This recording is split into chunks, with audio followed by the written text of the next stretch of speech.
Végétal bio débordante d'imagination.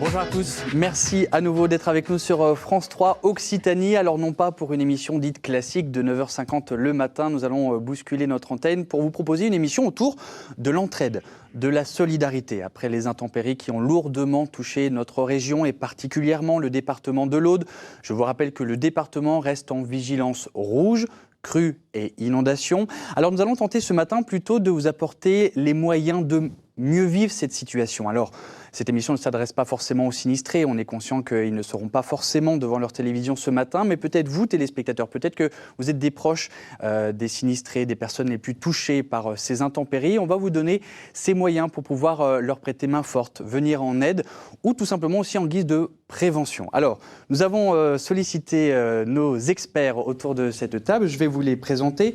On va pouvoir leur poser toutes les questions pour justement vous donner ces moyens. Je vais vous les présenter. Il y a tout d'abord Éric Fleurès. Bonjour Éric. Bonjour. Alors vous êtes directeur des pompiers du SDIS, c'est le service départemental d'incendie et de secours.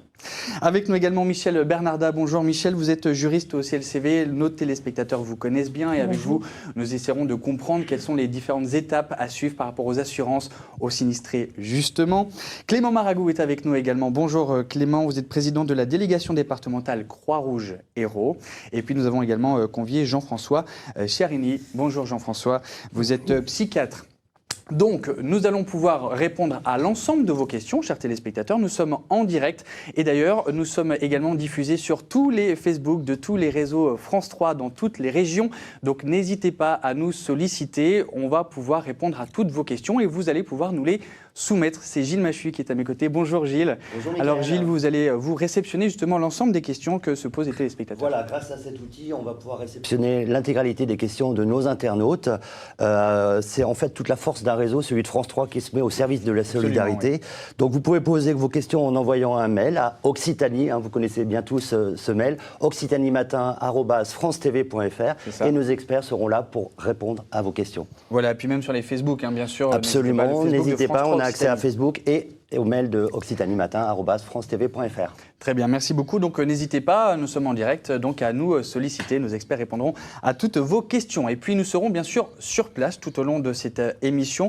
Nous rejoignons dès à présent Philippe Sens. Alors Philippe est devant le dojo à Trèbes qui a recueilli l'ensemble des sinistrés du secteur. Bonjour mon cher Philippe, vous êtes sur place, vous allez intervenir tout au long de l'émission. Alors comment s'est déroulée la nuit dernière et quelles sont les premières constatations ce matin ? Bonjour Michael, bonjour Gilles et bonjour à tous les téléspectatrices et téléspectateurs de France 3 Occitanie et puis de toute la France bien évidemment avec cette opération Solidarité. La nuit déjà, et c'est important, elle s'est passée sans pluie ou en tout cas sans à nouveau orage puisque vous le savez l'épisode rouge, l'alerte rouge d'hier s'est déplacée et s'est affaiblie petit à petit vers le département de l'Hérault. Donc ça c'est déjà une première bonne nouvelle même si ce matin le département de l'Aude est encore classé en vigilance rouge mais cette fois-ci crue et inondation, puisque maintenant l'eau descend de la montagne noire, est descendue de la montagne noire avec un pic aux alentours de 8,40 m hier soir, aux alentours de minuit, du côté de Coursan, où j'ai passé la journée hier pour l'ensemble de nos antennes, un pic de 8,40 m qui avait dépassé celui de la crue de 1891. Aujourd'hui, maintenant, à l'heure où je vous parle, on est plutôt dans une phase de décrue, on respire, même si le département, je le disais, reste encore classé rouge, crue inondation. Pourquoi ? Mais parce qu'il y a encore des petits cours d'eau, des affluents notamment de l'Aude ou bien l'Aude par endroits qui peut encore déborder. Quelques chiffres, il faut replacer dans le contexte tragique de cette inondation version 2018, 11 morts. À l'heure où je vous parle, c'est le dernier bilan officiel qui a été fait ce matin à 7h40 par la préfecture de l'Aude. 6 à Trèbes, 2 à Villegayenc, 1 à Villardonnel, 1 à Villaldier et 1 mort à Carcassonne.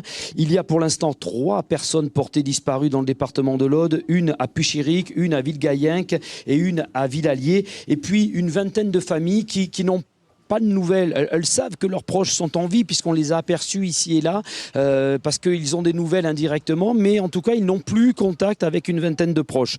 Je précise que la cellule de renseignement et d'aide mise en place par la préfecture de l'Aude a reçu hier pas moins de 4000 appels.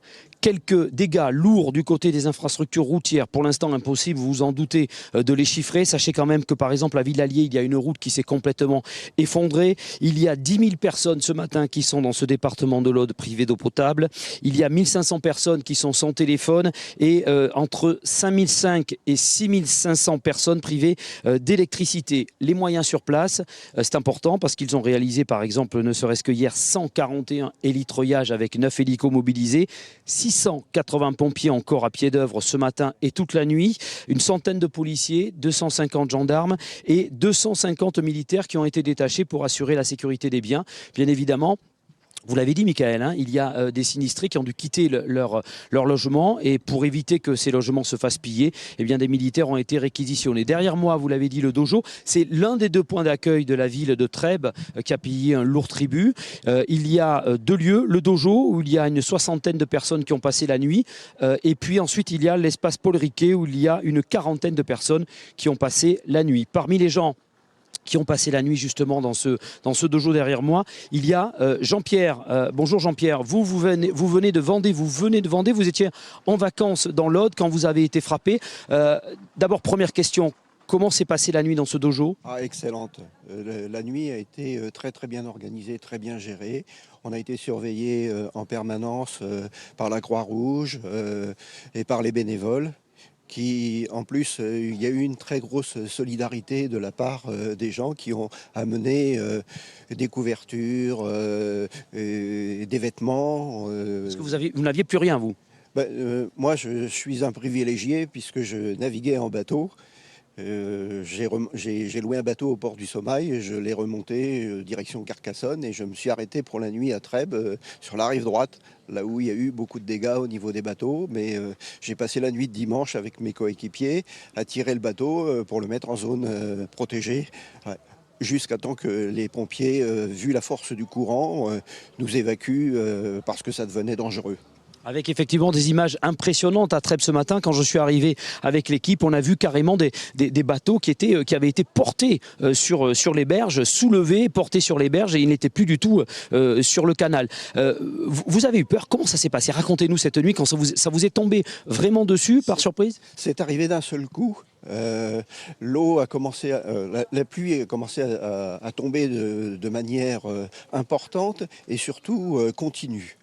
Le flot est monté progressivement jusqu'à vers 1h du matin. Nous, le bateau a commencé à taper dans le port pour monter sur le quai. À ce moment-là, nous sommes sortis et nous avons reculé le bateau puisque sur la rive droite, dans le virage, il y a un plat-bord qui est beaucoup plus haut. Vous aviez peur à ce moment-là d'être emporté par l'eau ?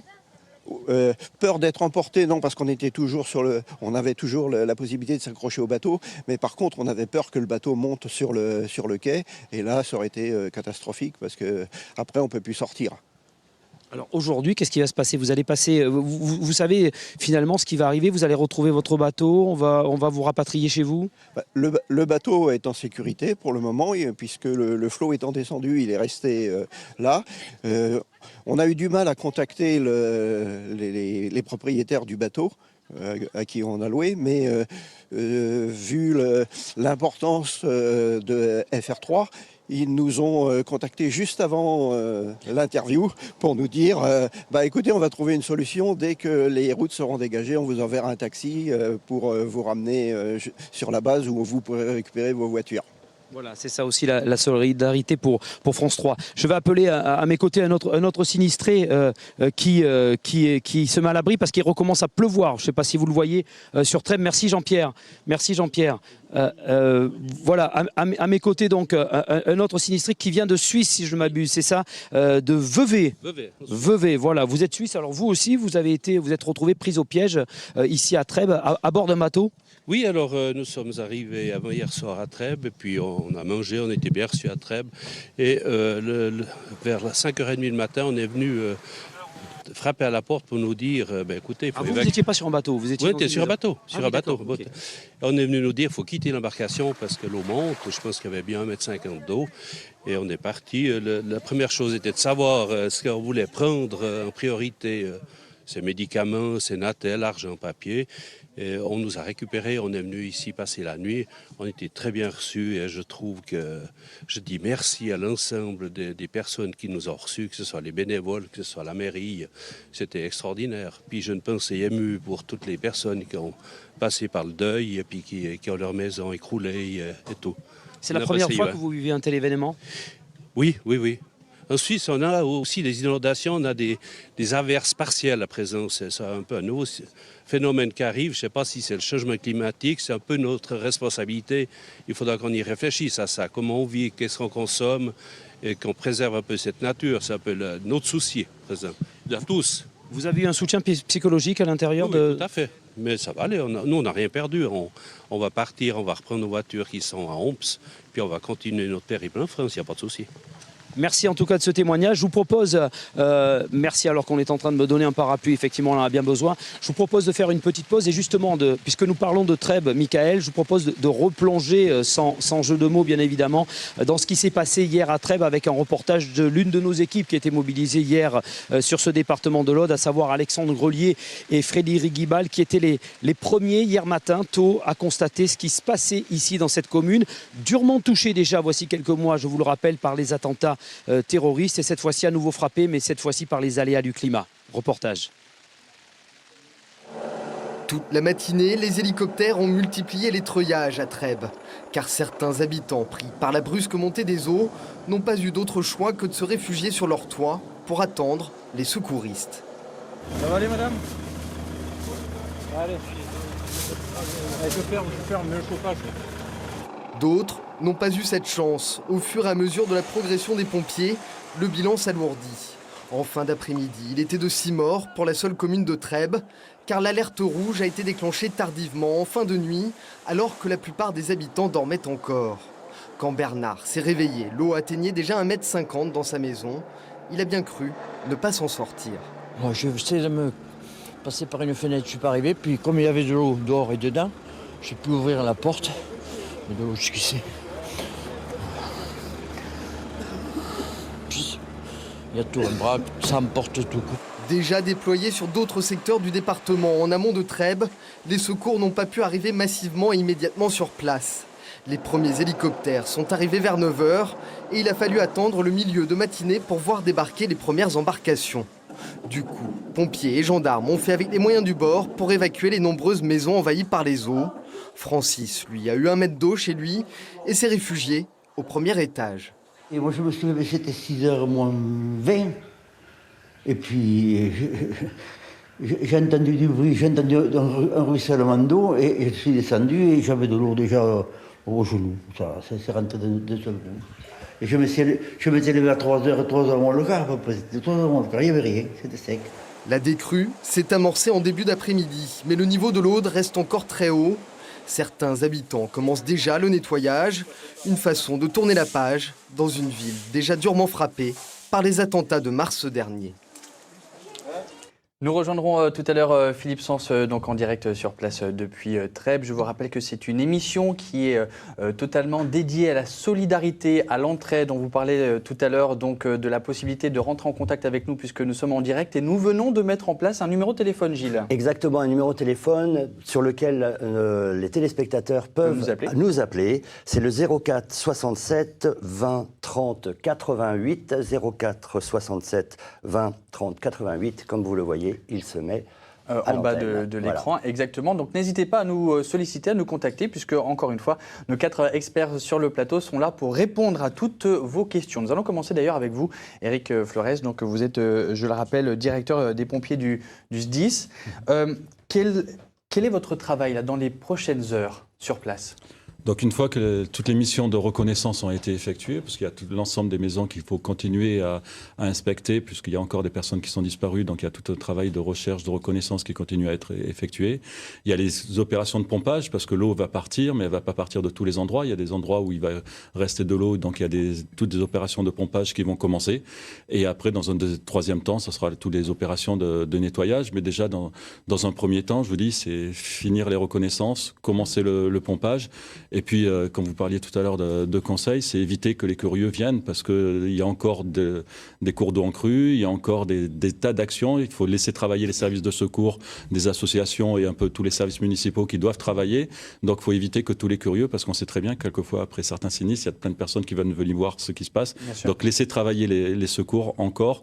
La phase de secours n'est pas terminée. Et un mot encore sur votre travail. Quelles sont les difficultés que vous pouvez rencontrer sur place ? Alors, il y a déjà toute la partie des voies de circulation qui sont totalement coupées. C'est pour ça que très rapidement dans la matinée, il y avait plus de 6 hélicoptères, gendarmerie et sécurité civile qui ont été mis en place pour effectuer toutes les reconnaissances, les sauvetages ou simplement des mises en sécurité, c'est-à-dire sortir des personnes qui sont dans des endroits, dans des sortes d'îlots et les évacuer pour les amener sur d'autres endroits. Donc il y a toute cette partie-là qui est très importante. Donc on a une vraie difficulté avec toutes les voies de circulation. Il y a le deuxième sujet, l'absence d'électricité, c'est-à-dire que c'est quand même un moyen pour beaucoup de personnes pour communiquer. Beaucoup de personnes travaillent avec les téléphones portables, donc on sait très bien que maintenant on a des difficultés pour accéder au secours. Donc il y a toute cette information, il faut être présent sur le terrain pour que les gens ne se posent plus de questions et voient des secouristes partout pour pouvoir appeler les secours également. Et justement, il y a un téléspectateur qui nous demande, ma cave est inondée, est-ce que je peux appeler les pompiers pour pomper l'eau? Est-ce que c'est vraiment des questions pratiques, quoi? Ou est-ce que c'est déjà laissons trop tôt? passer d'abord Voilà. la période d'urgence de reconnaissance. Après, il y aura tout un travail avec les services des municipalités. Les sapeurs-pompiers, généralement, on participe tout sur une phase de remise à niveau, de résilience de la population avec les associations également.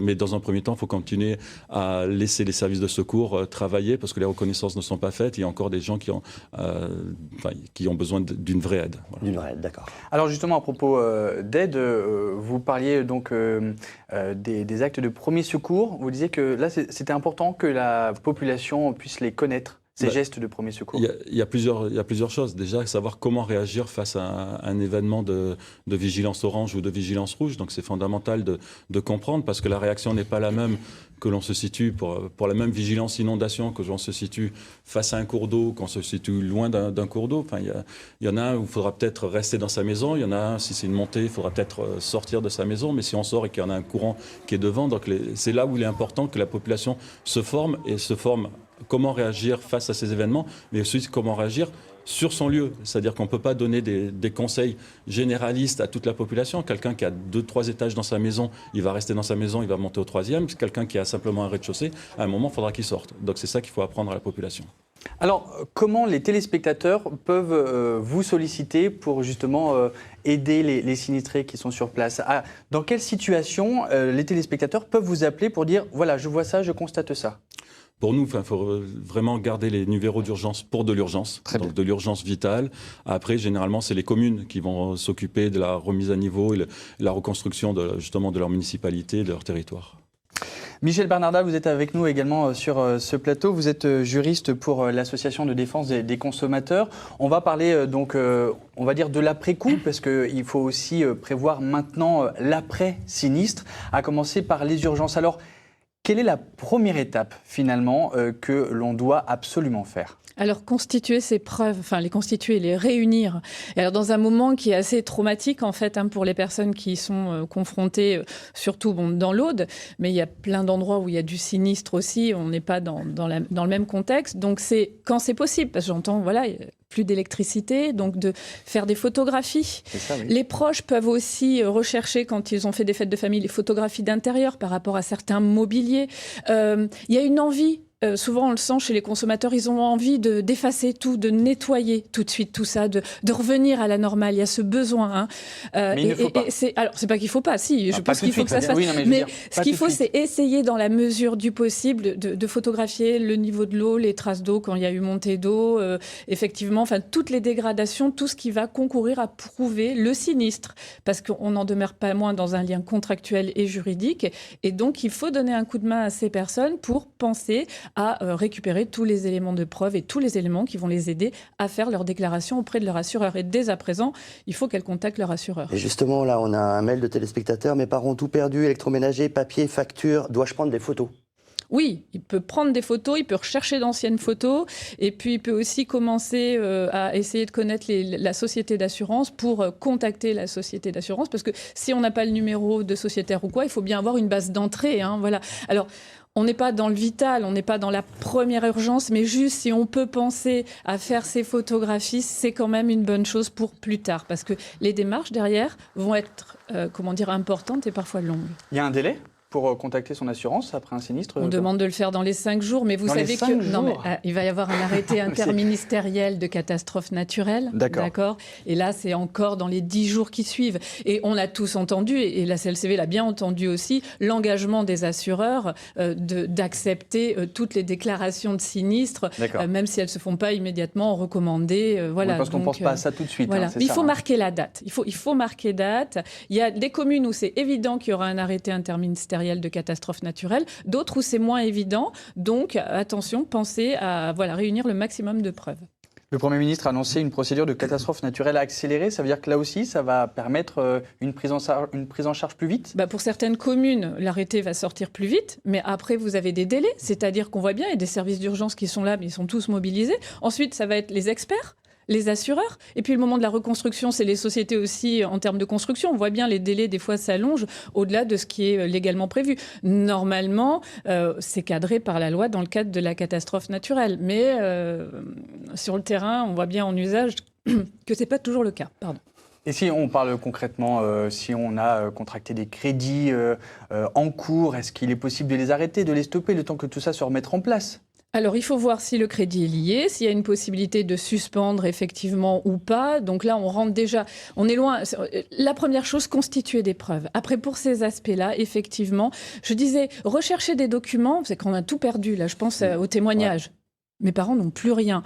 Effectivement, il va falloir aussi aller à la pêche aux informations, peut-être auprès des enseignes où on a acquis du matériel pour avoir des duplicata de factures, auprès aussi des différents intervenants administratifs pour essayer de retrouver des éléments via Internet. Donc voilà, il y a tous ces éléments-là aussi qui sont à mettre en place. Et bien évidemment, vous avez raison, Michael, il y a un tas d'interconnexions au niveau juridique et au niveau des contrats. Mais là, on rentre dans le cas par cas. Je pense que pour les personnes, il y a déjà beaucoup de choses à mettre en place là.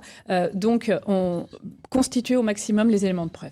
Très bien. Donc, première étape, là, si vous nous regardez, si vous êtes des proches, si vous pouvez les conseiller, donc prendre toutes les photos, toutes les preuves du sinistre à la maison, c'est le plus urgent. À propos de sinistre, on va retrouver maintenant Philippe Sens sur place. Juste avant, vous rappelez que c'est une émission sur l'entraide, la solidarité, que Gilles Machu est à mes côtés pour réceptionner toutes vos questions. Nous sommes diffusés sur les réseaux sociaux, nous sommes diffusés en direct, donc n'hésitez pas à nous solliciter les réseaux sociaux et un numéro de téléphone. Et un numéro de téléphone, le 04 67 20 30 88. N'hésitez pas à nous appeler. Vous êtes un proche de victime, vous avez besoin de réponses. Appelez-nous. Nous allons rejoindre Philippe Sens qui est sur place à Trèbes. Et Philippe, je crois que vous êtes accompagné et d'une personne sinistrée et d'une personne qui a fait preuve de solidarité. Effectivement, Michael, on est en train d'en parler justement de cette solidarité. Frédéric, qui lui est venu donner un coup de main à André et à d'autres sinistrés. André, tout en émotion encore. Vous regardiez le ciel il y a quelques instants en me disant « mais ça va s'arrêter quand ?» Oui, je regarde le ciel parce que je ne sais pas quand est-ce que ça va s'arrêter et si ça ne va pas faire à nouveau remonter l'Orbiel. J'ai tout perdu. J'ai tout perdu. J'ai eu 2,50 m d'eau dans la maison. Le toit qui fuit, j'ai tout perdu. Je me suis trouvée prisonnière dans ma propre maison.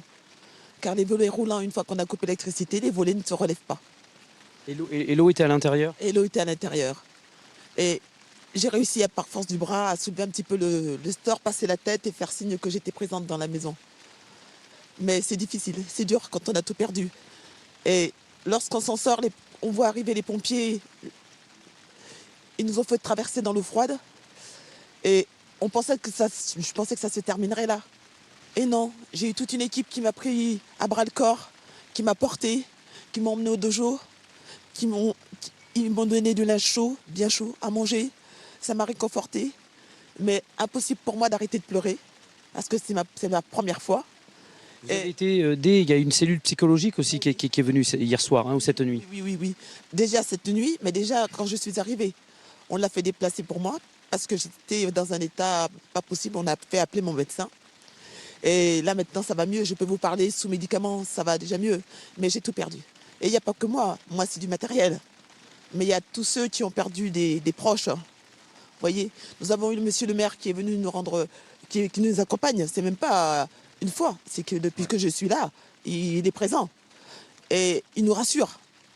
Hein, il nous abandonne pas. Alors j'espère que l'État va nous aider pour nous passer en catastrophe naturelle et faire venir les subventions pour qu'on puisse revenir chez nous, reprendre nos marques. Aujourd'hui, vous ne savez pas quand est-ce que vous pourrez revenir chez vous? Ah ben moi non, j'ai tout perdu moi. Ma maison est en rénovation. Tout ce que j'ai fait est à refaire. J'ai vraiment tout perdu. Et je suis seule. Alors je ne m'imagine même pas comment je pourrais retaper cette maison au jour d'aujourd'hui. C'est quelque chose de terrible pour moi. De terrible. Frédéric, vous faites partie des très bien justement qui sont venus aider André et d'autres. Comment ça se traduit toute l'aide que vous pouvez leur apporter à matériel, mais aussi peut-être psychologique, réconfort, accueil? C'est beaucoup plus une aide psychologique et d'accueil aussi, complètement. Ils ont besoin d'un réconfort. Moi, ça va, j'ai pas été sinistré. Mes beaux-parents, oui, ils ont beaucoup galéré. Là, ils ont encore 1m80. Je peux même pas aller les voir parce que c'est de l'autre côté de Trèbes. Mais cela n'empêche qu'il fallait qu'on soit tous solidaires. En tout cas, j'ai essayé de l'être avec le maximum d'humilité. Je vous ai vu il y a quelques minutes aller aider à décharger des bouteilles d'eau ou même aller chercher des couvertures que quelqu'un a menées, c'est ça? C'est ça. Faut être réactif, faut pas être inconscient non plus. Je suis allé secourir 2 personnes, du moins 4 personnes, un père de famille, sa femme et ses 2 gosses dans la nuit de dimanche à lundi. Et à partir de là, je me suis dit, faut pas que je m'arrête, faut que je continue. Et si personne ne le fait, ce ne sera pas fait. Donc il faut vraiment être investi quand il y a des catastrophes comme ça. Et je le dis vraiment à tout le monde, à n'importe qui en France. Soyez investis le jour où c'est qu'il y a des catastrophes, parce que quand ça vous arrive, vous avez envie d'avoir du soutien, de la chaleur, du réconfort, avoir du monde autour de vous qui vous soutienne, ne serait-ce que parler, rigoler, sortir une petite blague, ramener un petit café, comment vous allez. Juste ça déjà, c'est énorme pour les sinistrés et les gens qui ont tout perdu. On a besoin de quoi là ce matin dans ce dojo? On a besoin de quoi? On a besoin d'écoute, de chaleur, d'être ensemble, d'être rassurés. On a besoin, là maintenant, je pense que les sinistrés ont besoin d'avoir une présence administrative réellement, qu'aujourd'hui notre gouvernement, qui est un gouvernement comme il est, qui est bon ou mauvais selon les gens, peu importe. Mais aujourd'hui, il faut que les responsabilités soient prises. Ce n'est pas leur faute. Ce n'est pas la faute au gouvernement ce qui s'est passé. C'est pas leur faute si l'Aude est montée, si le canal du Midi a débordé. C'est pas la faute au gouvernement. Il ne faut pas leur rejeter la faute. Il n'y a aucune polémique à avoir sur ça. Ça, faut que ce soit très clair vraiment pour tous les médias, pour tout le monde. Il n'y a aucune polémique à faire parce que ce n'est pas la faute du gouvernement. Hier, André Béhin a interpellé le Premier ministre en disant on a été prévenu tard, très tard et uniquement par SMS ou par mail. Vous avez été prévenu, vous? Oui, moi personnellement, oui. Mais à quelle heure? Oh, je ne sais plus quelle heure. Déjà la veille, on savait déjà. Déjà la veille, on savait déjà. Il faut prendre ses responsabilités. Il faut être intelligent. Il ne faut pas rester à la maison. Si on nous dit vigilance orange, il faut savoir. Il faut qu'on soit peut-être un peu plus éduqué aussi sur les différents stades d'alerte de la météo en France. C'est orange, ok, c'est orange, on ne s'inquiète pas. Malheureusement, c'était orange. C'est passé en rouge à 6 heures du matin. Voilà. Il n'y a aucune faute à remettre sur personne. C'est le temps, c'est le climat, la faute, c'est l'humain. Voilà, c'est au niveau écologique, on paye les conséquences des erreurs d'avant, tout simplement. Si mon voisin n'avait pas mis des coups de pied dans ma porte, je ne serais pas là pour vous parler. Parce que j'étais en bas de la maison, je dormais en bas de la maison, je ne dormais pas à l'étage. Et il a failli défoncer ma porte pour pouvoir me réveiller avec mes médicaments. Et quand j'ai ouvert la porte, j'avais déjà les pieds, le genou. Et je le remercie, parce que c'est important d'être solidaire. On vit dans notre petite bulle, tranquille, chez soi, on ne pense pas. Mais quand ça vous arrive, quand ça vous tombe sur la tête, je vous assure, c'est terrible. C'est terrible, terrible. Merci André, merci Frédéric et bravo pour le soutien que vous apportez et bon courage André. Voilà, je propose de nous retrouver dans quelques minutes, Michael, avec d'autres intervenants. Bien sûr, et puis on va continuer à parler de solidarité ici en plateau. Je vous rappelle que vous avez la possibilité de rentrer en contact avec nous et de poser toutes vos questions à nos experts. À propos d'experts, Clément Maragou, vous êtes avec nous puisque vous travaillez pour la Croix-Rouge Hérault. Alors on parlait de solidarité. On a déjà une téléspectatrice qui nous a appelé de Toulouse. Donc au numéro qui s'affiche ici, vous pouvez nous appeler. C'est Françoise de Toulouse qui aimerait venir en aide. Mais faut-il le faire maintenant ou faut-il attendre un peu ? Alors, nous allons avoir besoin du maximum de monde. Il existe des possibilités pour les gens qui souhaitent s'investir, c'est de se rapprocher des associations agréées de sécurité civile qui sont habilitées à encadrer les bénévoles spontanés sur ce type de situation. C'est-à-dire vous, par exemple ? C'est-à-dire qu'effectivement, la Croix-Rouge française peut encadrer des gens qui souhaitent effectivement apporter leur concours, leur aide. On leur explique nos méthodes de fonctionnement, on les intègre à des équipes de secouristes chevronnés, constitués ou de logisticiens, et ils peuvent apporter leur concours en toute sécurité et en toute transparence. Et est-ce qu'ils peuvent Qu'est-ce qu'ils peuvent apporter ? Est-ce qu'ils peuvent apporter de l'alimentation, de l'eau potable ? S'il y a des gens qui nous regardent, qui ont 3 frigos dans leur cave et qui veulent en donner un, quelle est la démarche à suivre ? Alors, on est un peu tôt là dans la catastrophe et surtout il s'agit de ne pas heurter. Mais je pense qu'il y a un principe qui doit être important, c'est de se dire que chaque fois qu'on fait un don en nature, on bloque un intervenant associatif de la Croix-Rouge française qui va vérifier son intégrité, qui va le reconditionner et qui va devoir se charger de son acheminement. Et pendant qu'il fait ça, il n'est pas aux côtés des gens qui sont en difficulté, en souffrance psychologique. C'est pour ça que la Croix-Rouge française et les autres associations appellent aux dons, mais pas forcément aux dons en nature. Nous laisser le temps d'évaluer les besoins, d'évaluer les quantités, d'évaluer les difficultés, c'est ce qui va nous permettre d'engager des fonds pour apporter notre soutien aux personnes en ciblant vraiment leurs besoins. Alors justement, il y a Martine qui nous demande, elle a beaucoup de vêtements en trop, elle voudrait les donner. On a aussi Jacques qui a 2 camionnettes et qui se propose de les mettre au service de la solidarité ou de la Croix-Rouge ou d'une autre association. Il faut se rapprocher des structures les plus proches, des structures associatives les plus proches et envisager avec les interlocuteurs quelle est la meilleure façon d'apporter son soutien et d'apporter des moyens. Et on a aussi une autre question. Moi, je suis prêt à donner de l'argent. Comment je fais et à qui je donne et comment ? À toutes les associations qui ont lancé des appels aux dons, la Croix-Rouge française le fait, www.croix-rouge.fr ou alors par courrier à Croix-Rouge française, Inondation France, 75 678 Paris 14. L'intégralité des dons qui sont versés dans ce cadre-là iront aux inondations et à la situation audoise. D'accord. Et puis vous allez prêter main forte également donc aux sinistrés pour évacuer tout ce qui est matériel défectueux, etc. C'est aussi votre mission à la Croix-Rouge juste après. Oui, tout à fait. Une fois que l'eau aura terminé sa décrue. Tout à fait. Alors, comme vous l'avez dit tout à l'heure, il y a plusieurs temps, effectivement, sur l'urgence. Dans un premier temps, on se focalise sur les personnes en situation de détresse et de difficulté. On a 150 intervenants sur le terrain qui ont pris en charge plus de 250 habitants et qui les ont hébergés cette nuit. On est sur du centre d'hébergement d'urgence. C'est la priorité. Mais très vite, on va passer à du quadrillage et on va faire de l'évaluation de rupture d'habitat et apporter notre soutien aux sinistrés. Alors vous parlez d'urgence justement, petite question à vous. On a un témoignage, c'est Aurélie qui nous demande toujours sans nouvelles de mon papa depuis hier à 10h à Puy-Chéric. Qu'est-ce qu'on peut lui répondre ? Elle aurait appelé les pompiers donc parce qu'il était sur le toit de sa maison. Est-il élitroyé ? Elle n'a plus de nouvelles depuis 10h hier. Déjà, normalement, il y a le centre opérationnel départemental de préfecture qui s'occupe du recensement et de la recherche des personnes disparues.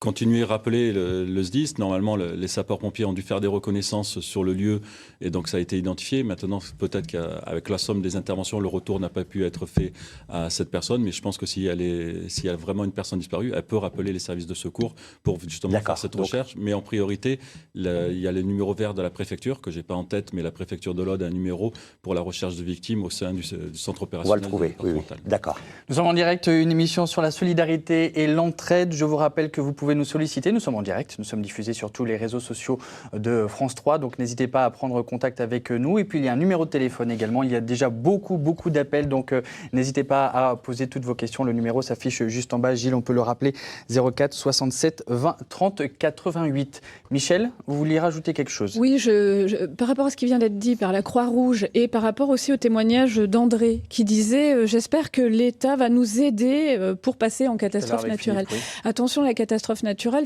la reconnaissance d'état de catastrophe naturelle, ça va permettre seulement aux consommateurs qui sont assurés dans le cadre d'une garantie dommages multirisque habitation pour leur habitation ou dommages aux véhicules pour les voitures, je prends les deux grands contrats, de pouvoir être indemnisés. C'est-à-dire que ce qui vient d'être dit par la Croix-Rouge, c'est essentiel. C'est-à-dire qu'après, au niveau de l'affectation des dons, et je reviens sur cette notion de don, c'est important parce qu'il y a des personnes qui ne seront pas indemnisées. Et nous, dans 1 an, 6 mois, 18 mois, en permanence sur endettement, on va avoir des personnes qui n'auront pas eu en fait la bonne assurance, soit parce qu'elles ne pouvaient pas, soit parce qu'il y a des fois où les assurances ne sont pas obligatoires. Donc là, effectivement, vous avez un rôle qui est primordial sur l'affectation de ces dons qui vont être faits. Donc vraiment, la catastrophe naturelle ne veut pas dire indemnisation systématique. Et justement, on a une question d'un téléspectateur qui nous demande, enfin qui nous dit que les assurances ne remboursent pas tout si les matériels ont plus de 2 ans. Vous confirmez? Alors, il faut faire attention. Il faut regarder le contrat. Ça dépend aussi des conditions d'indemnisation qui sont prévues au contrat. Et effectivement, il peut y avoir des différentiels aussi suivant l'état du bâtiment. Je parlais des experts tout à l'heure. Les experts aussi vont faire un travail de savoir si le bâtiment était en bon état. Enfin, vous voyez, il peut y avoir des critères aussi de vétusté. Ça va être de l'appréciation au cas par cas. Et il y a aussi des personnes qui n'auront pas de couverture, malheureusement. Jean-François Charini, vous êtes psychiatre. Merci également d'être sur ce plateau. On va parler maintenant de la réaction, de l'émotion que provoque ce genre de situation. Comment peut-on venir en aide aux sinistrés? Est-ce qu'on peut les prendre en charge? Quelle est la réaction qu'il faut avoir avec eux? Alors, dans la phase actuelle, les victimes et l'entourage sont dans un moment où ils sont habités par un traumatisme. C'est-à-dire, il y a un traumatisme, un événement qui fait traumatisme et qui vient s'enclaver dans leur personnalité, leur mode de fonctionnement, leur affectivité, leur capacité de réaction, etc. Donc il faut savoir que la victime le reçoit d'une certaine manière et l'entourage sensiblement d'une autre manière. Celui qui est en position de victime, le traumatisme fait explosion dans son univers affectif. C'est-à-dire, c'est une véritable imprégnation qui fait que ses capacités à réagir vont être confrontées à son contrôle émotionnel et il va exprimer une souffrance dans un domaine émotionnel. Alors, il y a de multiples manières, bien sûr, d'exprimer ces émotions. Mais c'est un temps absolument nécessaire sur lequel il faut laisser un peu de temps. C'est un peu à retardement comme ça, coup par coup.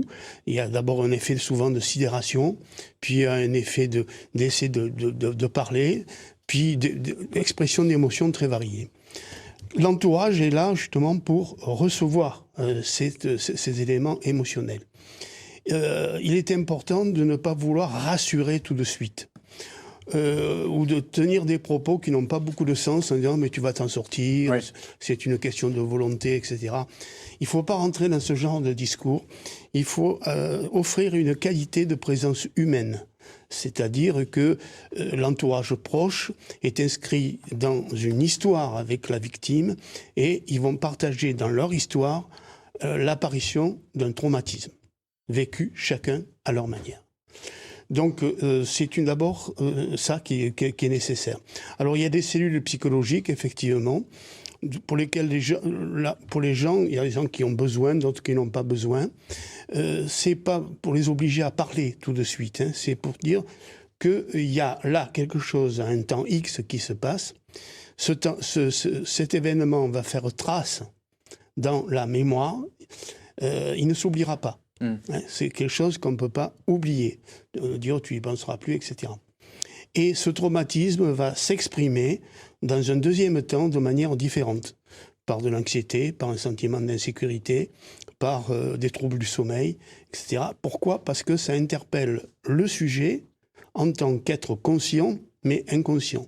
C'est-à-dire que le sujet va être interpellé dans toute son histoire et bousculé, ébranlé dans son économie vitale, dans son mode de fonctionnement. Et on peut penser que ce sera plus fort au moment de la rechute, une fois que tout sera rétabli, entre guillemets. Alors, rétablir, c'est très long. Alors, c'est pas, on ne peut pas le chiffrer en temps. Ce n'est pas le temps de l'horloge. On ne va pas dire, donc, toi, tu t'en sors dans 2 jours, dans 3 jours, etc.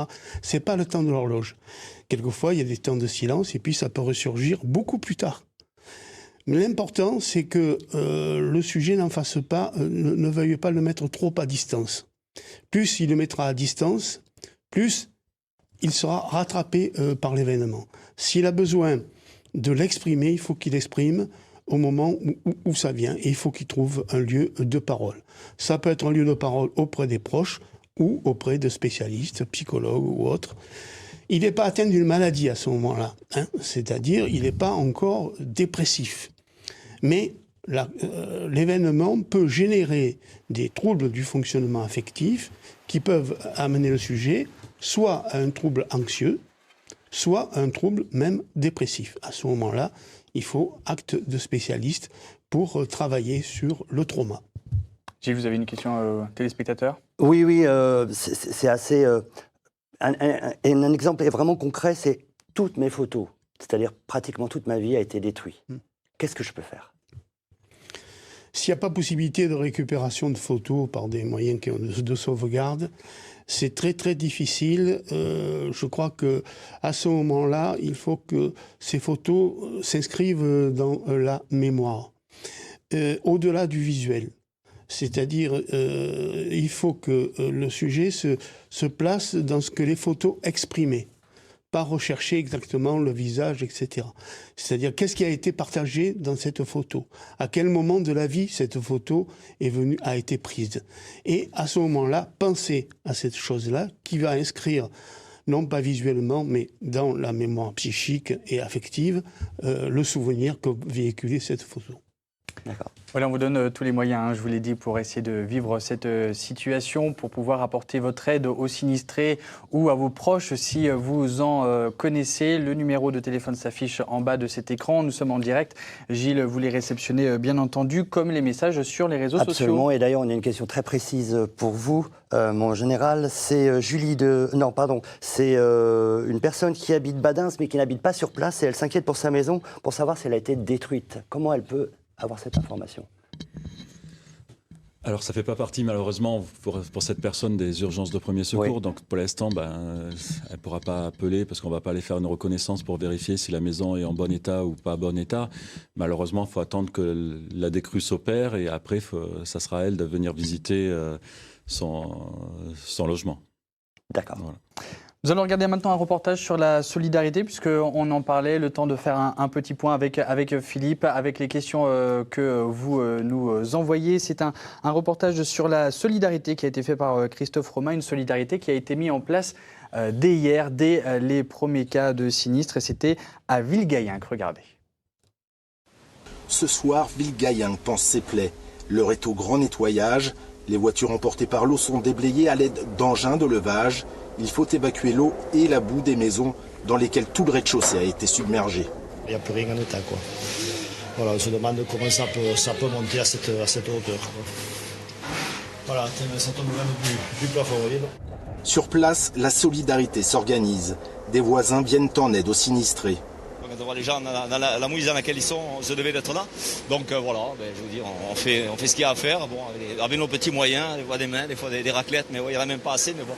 Car la nuit a été longue dans ce village audois de 2000 habitants. 3 mois de précipitations sont tombés ici en une nuit. Certains ont cru vivre leur dernière heure lorsqu'une vague de 6 mètres a envahi les rues de la ville, balayant tout sur son passage. Une grosse vague dans mes fesses. C'était inimaginable.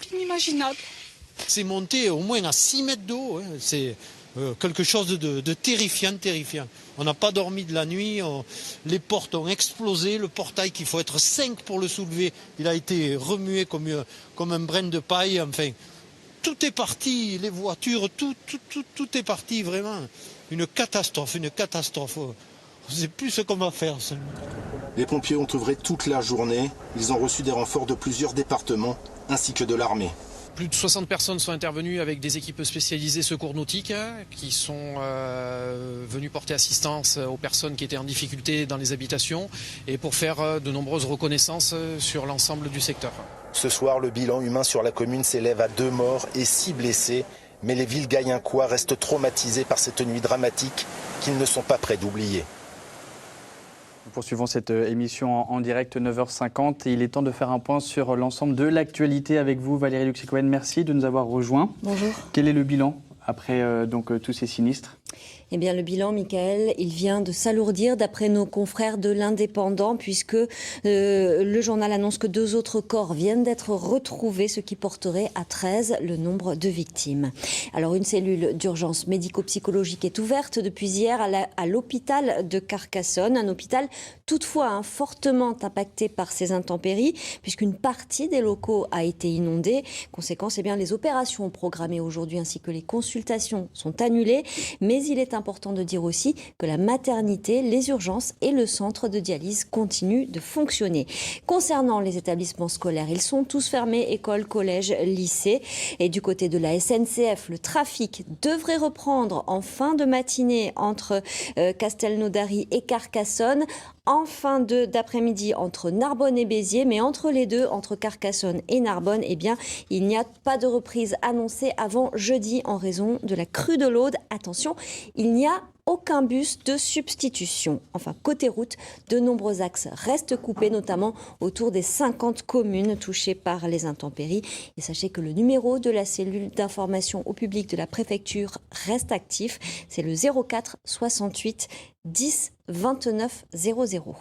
04 68 10 29 00, c'est le numéro de la préfecture pour des besoins d'information, de conseils ou encore de recherche. N'hésitez pas, de questions, n'hésitez pas à composer ce numéro. Merci Valérie Luxé-Cohen de nous avoir présenté ces quelques titres d'information et j'imagine que tous ces titres seront développés dans les différents journaux de midi. Émission d'entraide et de solidarité aujourd'hui dans 9h50 le matin. Je vous rappelle que nous sommes en direct, que vous pouvez poser toutes vos questions à l'ensemble de nos experts, de nos spécialistes qui sont ici sur le plateau. Un numéro de téléphone qui s'affiche en bas de cet écran pour pouvoir nous poser toutes vos questions. Est-ce qu'on rejoint Philippe Sens sur place qui aurait d'autres informations ? Philippe, est-ce que vous êtes sur place toujours à Trèbes ?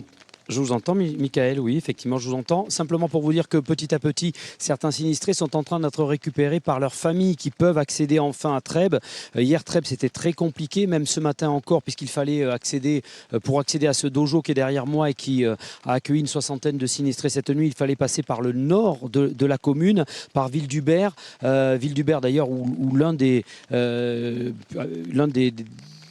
décès, 2 personnes sont décédées. Petite histoire tragique d'ailleurs, puisque vous vous souvenez, Michael, de ces attentats de mars dernier ici à Trèbes, attentats terroristes. Eh bien, une habitante du secteur y avait perdu son mari. Eh bien, elle a perdu dans ces inondations quelques mois à peine après ses 2 parents nonagénaires dans la petite commune de Ville-du-Ber qui est juste au-dessus. Des sinistrés qui sont en train donc d'être récupérés petit à petit par des proches, par leur famille pour être hébergés, qui sont en train de quitter ce dojo. Ce ne va pas être le cas de tout le monde, comme par exemple le cas d'André tout à l'heure, puis qu'elle va rester encore pour l'instant dans ce dojo et avec l'accueil.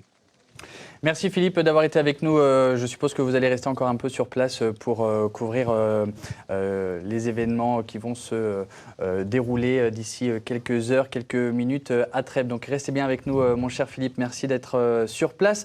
Un dernier petit tour de table, Gilles, avec nos téléspectateurs et nos experts. Tout à fait. Il y a Pierrette qui nous demande, et ça va s'adresser plutôt à vous, j'ai des matelas, j'ai des grosses choses. Est-ce que je peux les mettre à disposition maintenant ? Est-ce que c'est utile maintenant ou je dois attendre un petit peu ? Attendez, la priorité pour nous, c'est l'évaluation. C'est également des fonds financiers qui vont nous permettre d'aider les gens qui sont actuellement hébergés sur les sites. Et ensuite viendra le temps de la reconstruction. Et là, on pourra envisager certains éléments. Mais la priorité, C'est nous aider financièrement. Vous avez fait un appel aux dons, hein? Oui, tout à fait. Alors justement, à propos d'appel aux dons, on nous demande si les cagnottes solidaires valent quelque chose. Est-ce important plutôt que de donner aux associations? Alors, votre avis là-dessus? Les cagnottes solidaires, tout ce qui peut aider finalement les personnes qui sont en situation de détresse, parce qu'on l'a vu, le vrai problème pour l'instant c'est l'humain. Tout ce qui peut aider, c'est important. Maintenant, effectivement, aider les associations, c'est s'assurer que l'argent va directement aux sinistrés. Et puis une question aussi pour vous, Michel, ma maison est inhabitable. Est-ce que mon assurance va me rembourser l'hôtel? Alors, ça va dépendre de la couverture que vous aurez auprès de votre assureur. Normalement, dans le cadre de la catastrophe naturelle, ce sont les dommages matériels directs.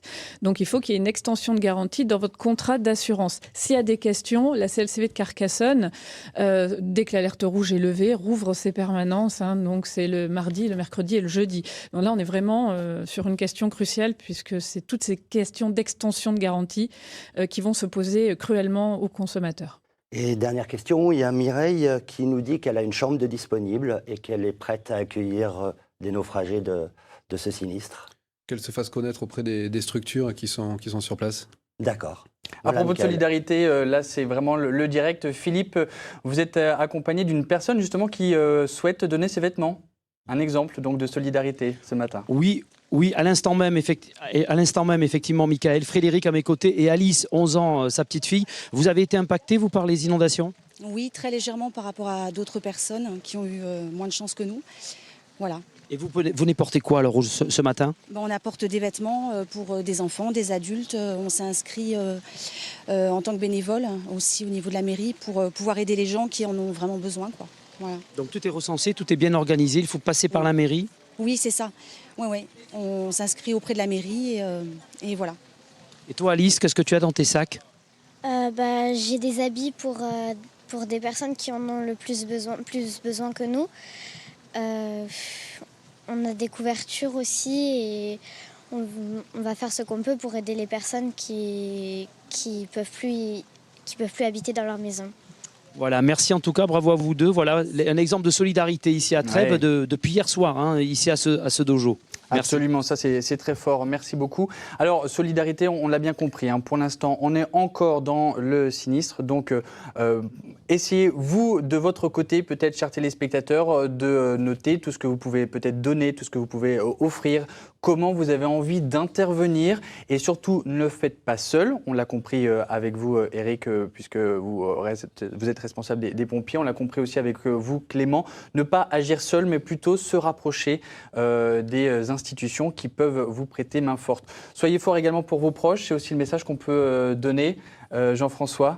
Oui, alors les proches, je crois qu'il faut qu'ils contrôlent une anxiété normale, si vous voulez, qui contrôle l'insécurité, le sentiment d'insécurité dans lequel ils se trouvent, mais qui tiennent des propos de vérité et de qualité de présence. Je crois que c'est ça qui est important.